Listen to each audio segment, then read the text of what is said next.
welcome to The Nation. I'm Jessie CHAHAL.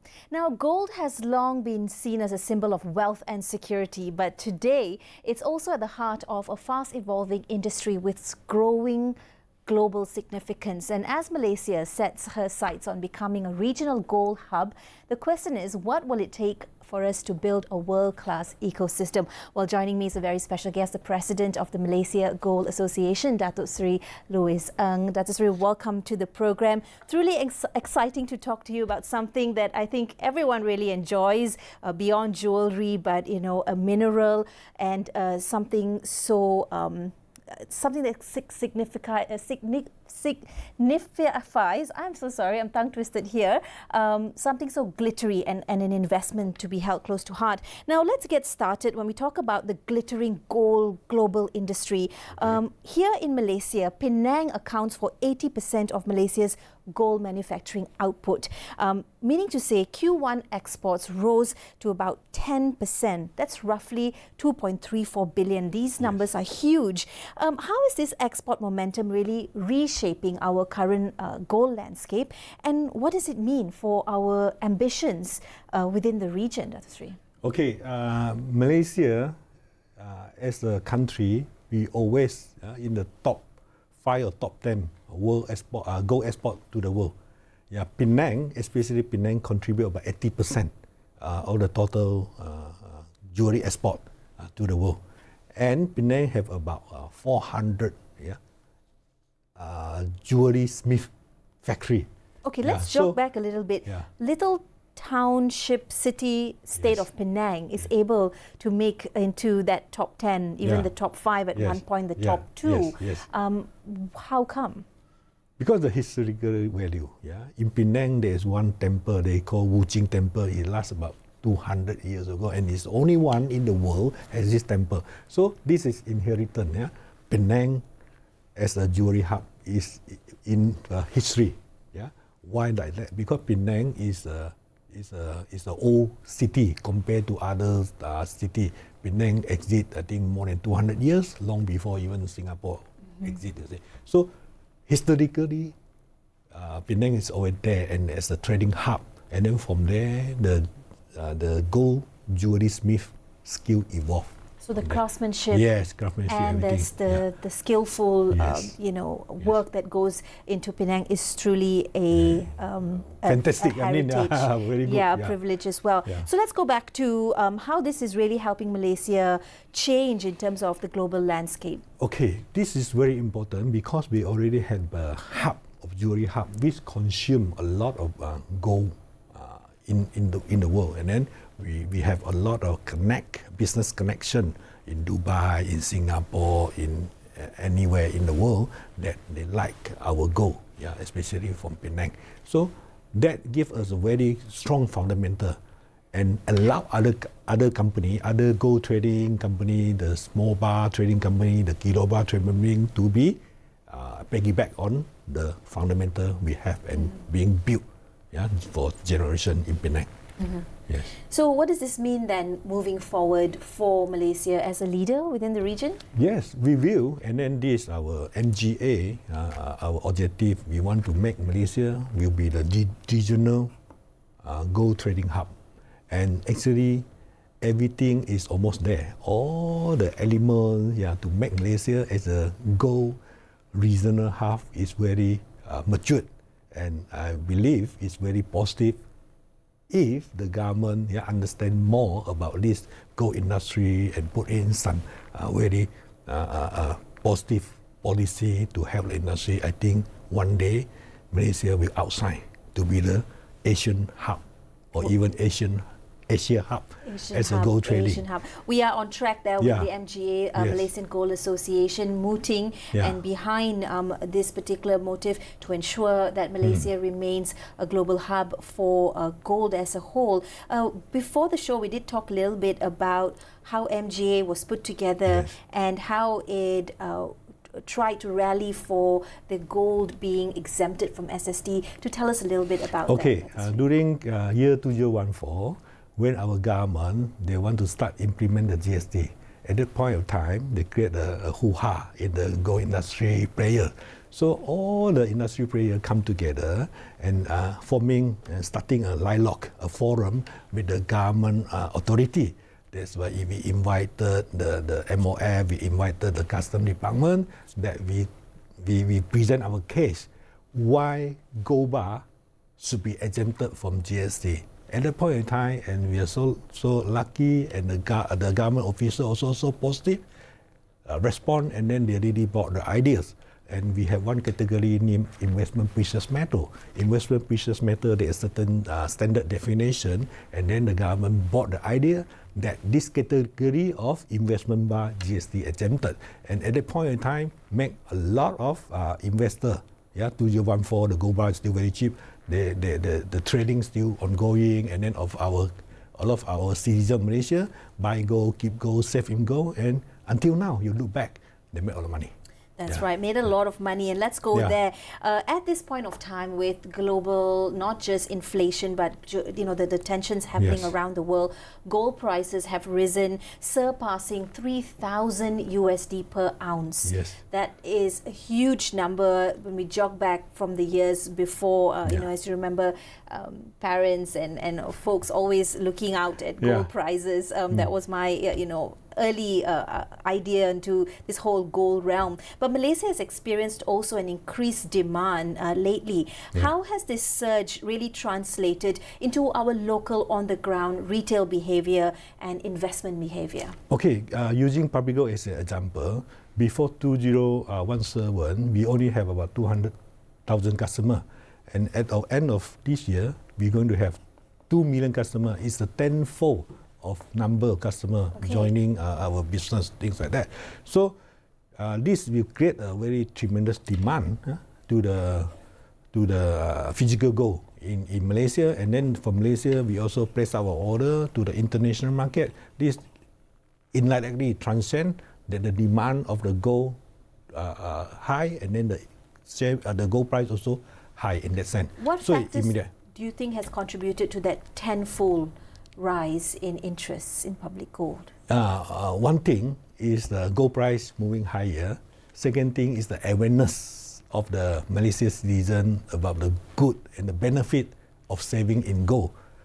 So nowadays we advocate saving in gold rather than invest in gold, because when you talk about investment in gold, the customer always pinpoint or hawk eye on the gold price. Whereas we advocate the saving in gold, that means every now and then the customer buy 1 gram, half gram, and then they accumulate the gold. Now, are you talking about physical gold as we see physical here gold, yes, on screen, or one of those online gold accumulators that some banks have also been offering? There's gold investment account. Majority of gold investment account, they are purely buy sell on the paper. We also name it paper. Whereas ours is back on the physical gold, so we encourage our customer to buy only physical gold. Yang we always using the slogan, beli emas mesti dapat emas. So beli emas mesti dapat emas. Yeah, you don't resonate with you don't beli samat and then you get only the figures. You see, so beli emas dapat emas become an advocate and an educational movement under the public gold, that everyone buy gold, save gold, must have the gold in hand. Because we're on this topic, a very quick question which I'm sure someone might have on their mind is the fact that, do you invest in the gold bars or do you invest in jewelry? And what is that difference as someone who's been in this industry for so long? Okay, the gold jewelry, when we talk about gold jewelry, how the gold jewelry being made? The gold jewelry normally made from the kilobar. We call it raw kilobar. So they bought the kilobar, they melt it to scrap, and then they make it to the jewelry. So they involve a lot of processes: the melting, the forming, and the labeling, and then So a lot of workmanship involved, and then manpower involved, and then a lot of processes involved. So there's 2 elements very important in the gold jewelry. There's gold loss and the workmanship. Compared to gold bar, you just buy the bar and then you cut, and then you blank it. The process is called blanking, and then you make it the pressing, and then you have the pattern in it. So it's simple process, and the gold loss is very minimum, and the workmanship also minimum. So in that sense, the gold trader can sell you the gold bar cheaper compared to jewelry. And when you want to sell back, the gold bar also fetch higher price because the jewelry, you got lost the workmanship and the lost the gold lost. And when you purchase of the gold jewelry at point in time, so we always encourage if there is a choice to buy 10 grams of gold bar or 10 grams of jewelry, you can compare the price. If gold bar give you the cheaper price, then you should pick the gold bar instead of paying the high workmanship and the gold jewelry in that sense. Yes. All right, so there you go, tips from the man himself. Now, Malaysia remains a net importer of gold with some limited upstream mining activity. Where does the Malaysia Gold Association see this potential for growth in terms of our local production and also to refine our skills and capabilities? Okay, as I know, so now there's one or two new refinery being built in the Malaysia SAW. So one of them is built by the Public Gold. We call it a Public Gold refinery. There's at the Batu Kawan.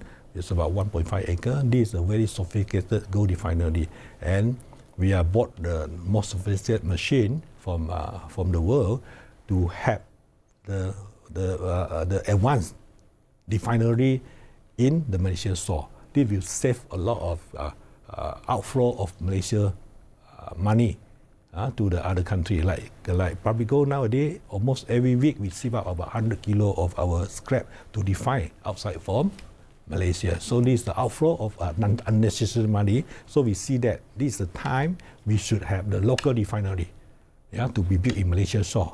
This is one thing. And then we will pick up the refinery skill, and then maybe in the future we can define other rare, more sophisticated mineral.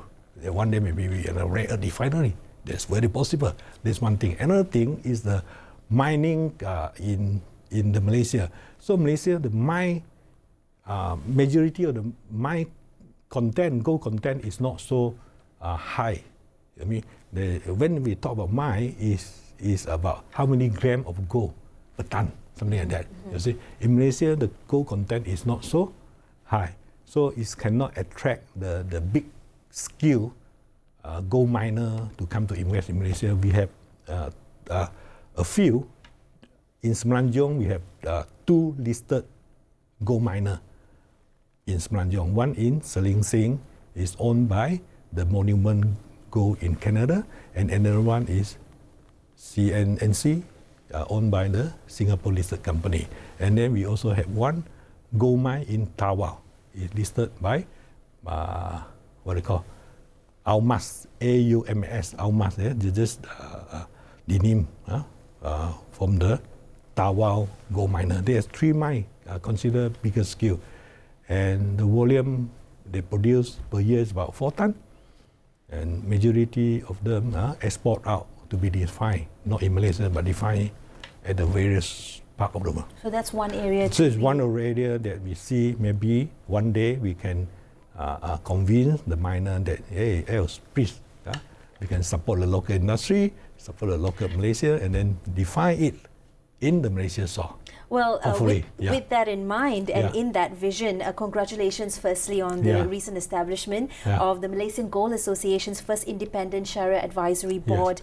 How does this reinforce ethical governance? Because as we talk about really owning that gold sector or industry and landscape here, things like ethics and trust, governance, and adhering to certain standards, that of course is important as well. So how does this reinforce this ethics, and how does it help to boost Malaysia's appeal for Sharia compliance? Sharia compliance is really is a natural progress of the MGA, because we see there's a need for the MGA to found this Sharia Advisory Board to advise the local industry.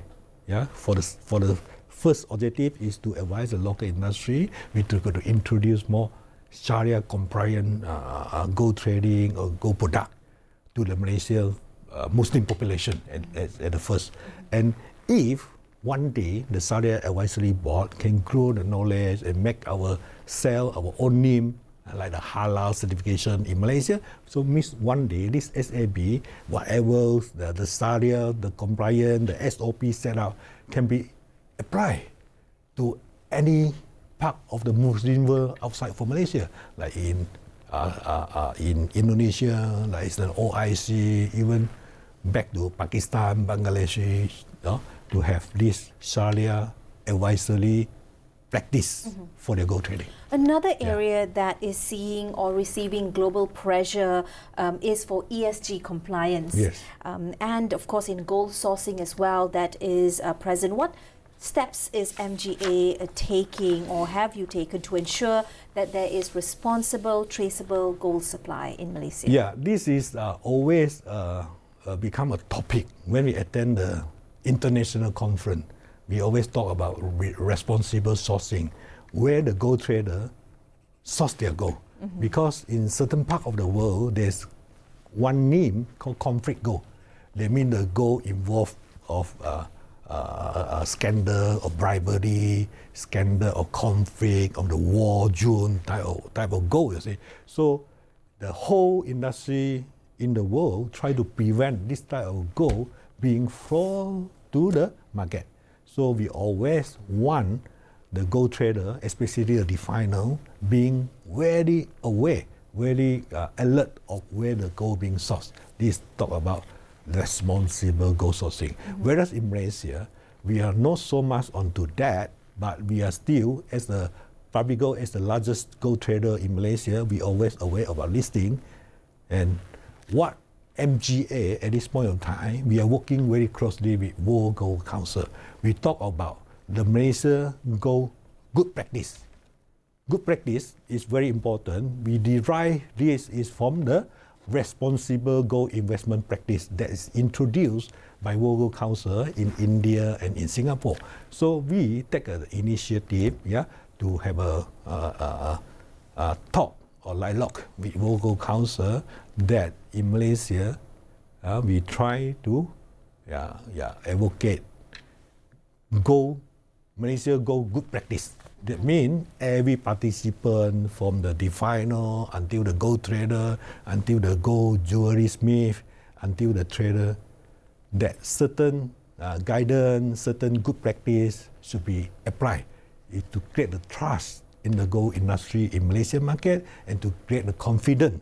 When there's a tourism come to Malaysia, they know that Malaysia gold are all the trustworthy gold. When we talk about 916, there is nearly a 91.6% of gold. When we talk about good design, the design must be very good, must be from the real designer. Right. You see, like Italy, we have a lot of good designer pieces, but Malaysia do not have. So with this, Malaysia gold good practice, hopefully one day we can advocate the top designer come out from Malaysia. They can design certain fantastic gold jewelry pieces for the world, especially for our high net worth client, tourism from the world. Now let's look to the future. Of course, a lot happening in this area, and for MGA to spearhead as well in terms of fintech innovation, financial technology innovation, to positioning Malaysia on the global investment map when we talk about gold. What would you say to young investors? How is MGA helping to support or monitor the trend of online gold platforms, and what impact does it have on the traditional market? Because what I'm hearing from you is there's nothing like a physical bar of gold. Okay, as a Muslim country, we talk about Sharia. We always very emphasize on the physical delivery of gold. And because now we are enter into the digital era, when we talk about crypto gold, we talk about crypto coin, all those things. So digital gold become very natural to come into picture, because sometimes people do want to hold physical gold. People want to secure the gold in the digital form. They allow them to transfer anywhere in the world they like. So in the world, there are certain products they fit this need. In the investment world, we talk about ETF gold. We talk about gold back saving account. We talk about crypto gold, the gold that became blockchain, something like that. So in Malaysia, now we can see that available one is only gold investment account. ETF normally they purchase outside from Malaysia, and then even Bursa have the dinar contract. You buy the dinar contract, you can withdraw the physical dinar, something like that in the bursa. So we see the trend is moving toward that. But in terms of the crypto coin, the successful one is still none existing in Malaysia. What we see today, the most one is only gold investment account.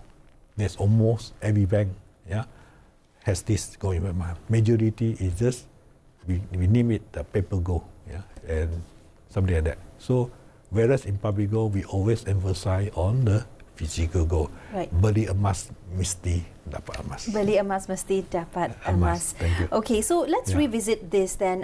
In terms of MGA working with Bank Negara Malaysia, Ministry of Finance, or other international institutions, you mentioned earlier the World Gold Council as well, to help shape regulation and also to elevate Malaysia's industry standards. What is being done with some of these institutions? Yeah. As I mentioned to you, when MGA start, we always have the objective. Our MGA objective is we want to be a bridge of the authority and the industrial player. And then we practice this function, objective very well. And moving forward, we want the industrial player to be more committed, especially in the good practice, things like that. And MGA also founded the Malaysia Gold Conference. So last year February, we have a Malaysia Gold Conference second edition.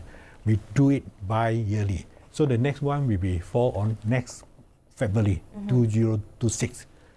So at the Malaysia Gold Conference, we invite the international gold player to come to Malaysia, have a two-day, one-night event, and all the speakers are very prominent speakers in the gold world.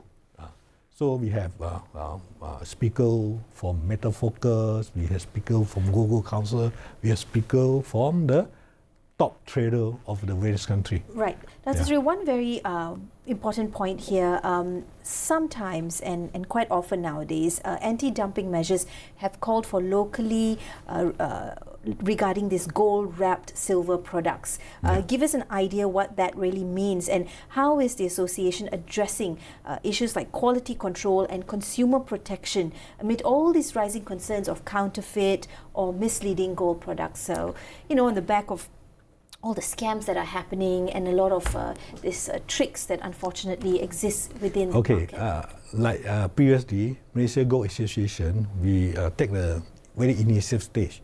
Before the gold wrapped silver hitting our Malaysia soil, we already make an announcement, press release to all the press media, tell them that Malaysia's all the players are very united, and we prohibit this gold wrapped silver to be sell and produce in Malaysia. We tell the jeweler, don't produce this product. We tell the trader, don't sell this product. Because gold wrapped silver is different from the gold plated product. Gold plated is using electrolysis to plate the silver product or the copper product. It's very thin. But the gold wrapped silver is using a very thick foil of gold to wrap the silver. So for the layman, especially the pawnbroker, they are very difficult to ascertain whether this product is a fake, genuine or not. Is a genuine gold jewelry or is a gold wrapped silver. Right. Now, so with all that very in important, mind, absolutely, looking ahead in the next 5 to 10 years, what is your vision for the country's gold sector, and what concrete roles will MGA play in advancing innovation, regulation, as well as market infrastructure? So as the MGA, we always want to make sure our government always make the right policy for the gold industry in Malaysia. So we have a guardian of the industry. We want to protect the whole industry, which employ 250,000 of people involved in the gold industry. For your information, for the public information, currently we have about 4,000 jewelry stores.